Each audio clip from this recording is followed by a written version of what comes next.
Hi everybody, I'm Kenya and welcome to my YouTube channel. So today I want to talk about if you are someone who works in property management and maybe you want to get into working with tax credit properties or public housing and such, this could also be a video that is helpful. Or maybe you are a landlord and you are interested in buying properties in low-income neighborhoods. So I feel like this video is for you. This video was inspired by a friend of mine, okay? So I have a homeboy. He bought a property in an inner city neighborhood, and for context, he is not American. However, I feel like being a Black American, people come to this country with so many stereotypes and preconceived ideas of what Black people in the US are like, right? And a lot of it is not even the case, you know? And so, long story short, one of his properties is in an inner city, and he was saying like he's having a lot of issues with his tenants, and they just decided, more than half of them, that they were not even going to pay him rent anymore. And so I'm like, but why? Like, did you do something? Like, did you not keep up with the maintenance on your property? Like, why would they all of a sudden not want to pay you? And one thing he said that sparked my attention was, oh, they say he doesn't like Black women. I said, no, why would they say that? Okay, why would they say that? Now, I've rented apartments for 7 years. I currently work in property management, but more on the corporate side. And I've worked with a lot of landlords. And so I'm like, why would they say that? I don't know. I don't know. You know something. You know something. To be honest, there is a lot of money to be made in the hood. People need to live in the hood too. You can make, you know, you can do well by owning properties in the hood, okay? Hands down, you can. However, I wouldn't suggest buying properties in a neighborhood where you don't like the people if you don't know how to deal with people. So if you don't like Arabs, you don't like Jewish people, you don't like Black people, but you buy properties there, and then your biases and your stereotypes, it's showing in how you communicate with the people in that community, if you get what I'm saying. So I'm talking to this friend, and I know just because you're a little bit ratchet or a little bit ghetto, that does not mean that you are a stupid person at all. That does not mean that you are dirty. That does not mean that you will tear things apart. I used to be a property manager, and I had a few tenants that were a little ratchet, as they would say, and their apartments were spotless. They paid their rent, they went about their business. And I had people who were very proper and prim, and their apartments was a disaster zone, okay? But I say all that to say, as we know, there are a lot of people who set up businesses in urban neighborhoods, whether it be liquor stores, dollar stores, restaurants, and they don't care for the people. And then because they don't care for the people, how they deal with the people, it comes out. You don't have to tell somebody, I don't like Black people, for them to understand that you don't like Black people. It's how you treat them. You get what I'm saying? And so he was like describing them, and he was like, yeah, they're animals. Animals?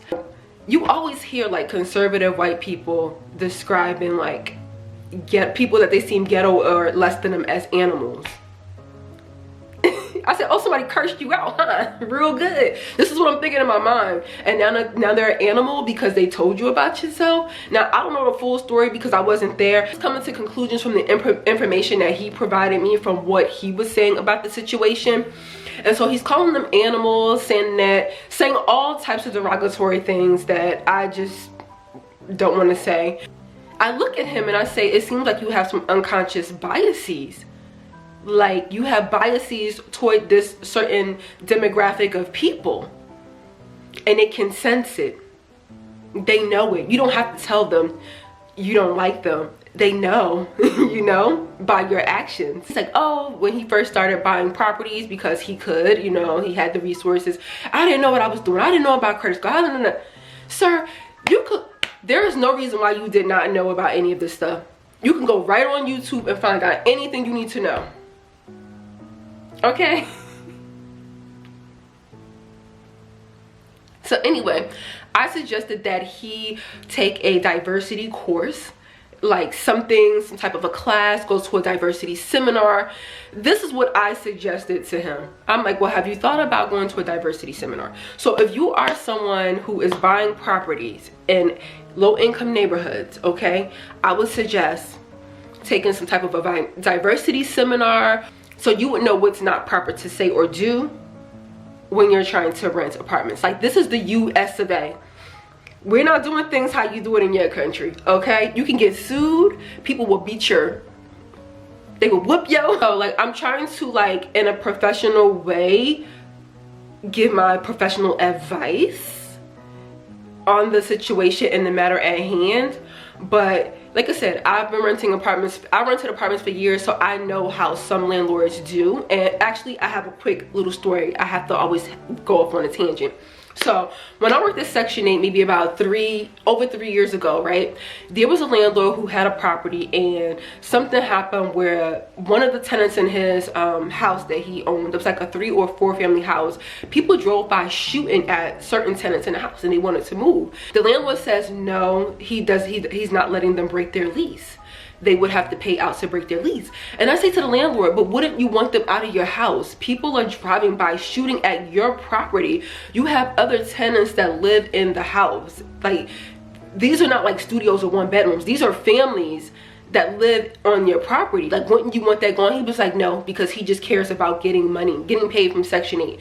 That's all he cared about. He didn't care about the house, the girls that was getting shot at. He didn't care about his other tenants' well-being. All he cared about was the money. And this was a house in a predominantly Black and brown community.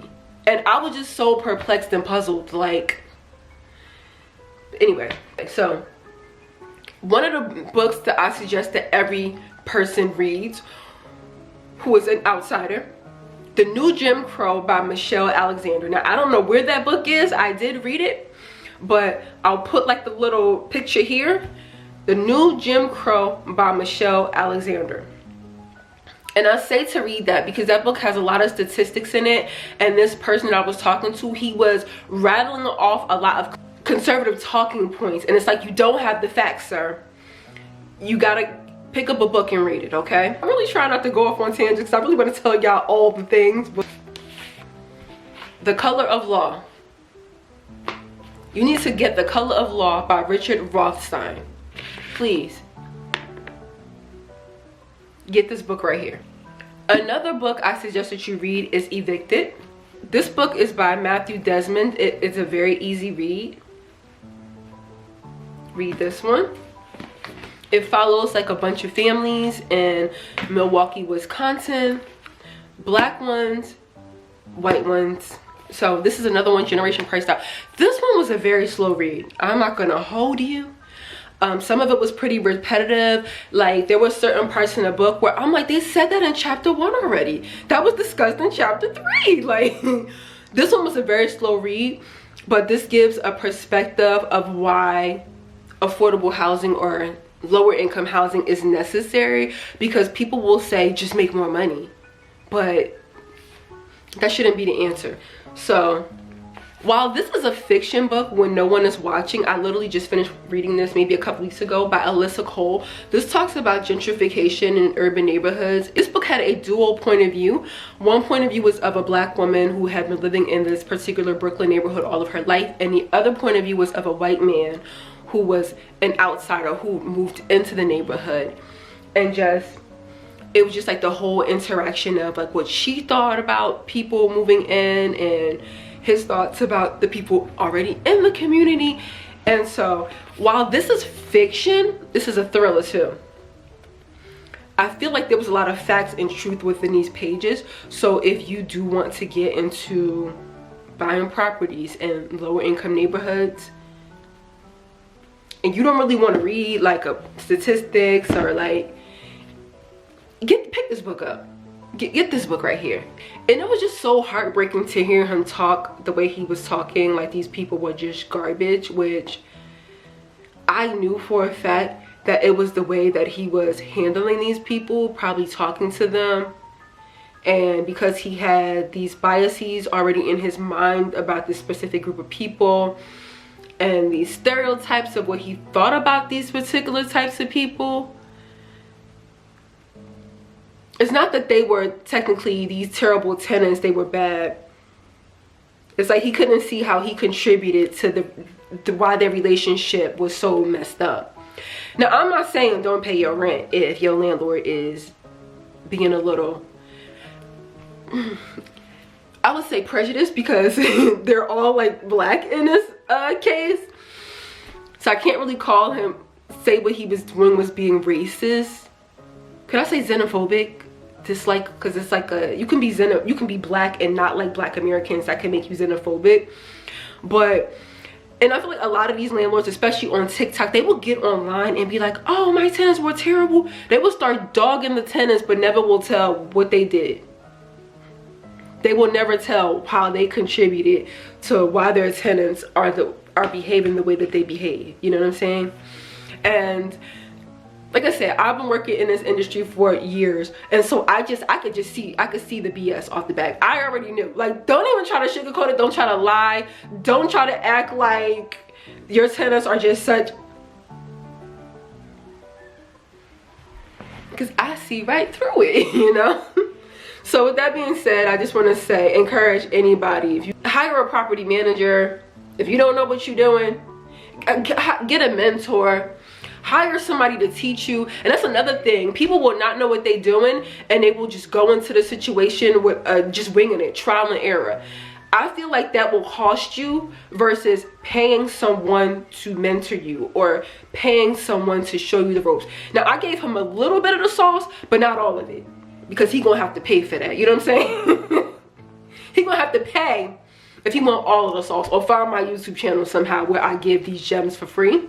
But if you are a new landlord, I will be making lots more videos, just my general advice for new landlords and just all the jazz and things that you would probably need to know if you are going to be buying properties and things of that nature, or renting them out. So if you're here to the end of this video, I tried really hard not to be long-winded, but to get to the point. But if you're here to the end, I would like to thank you guys for just coming to kick it with me today. And if this video was helpful, you found any value in it, just hit the like button, subscribe, come back for more, and I'll see you in my next YouTube video. Toodles.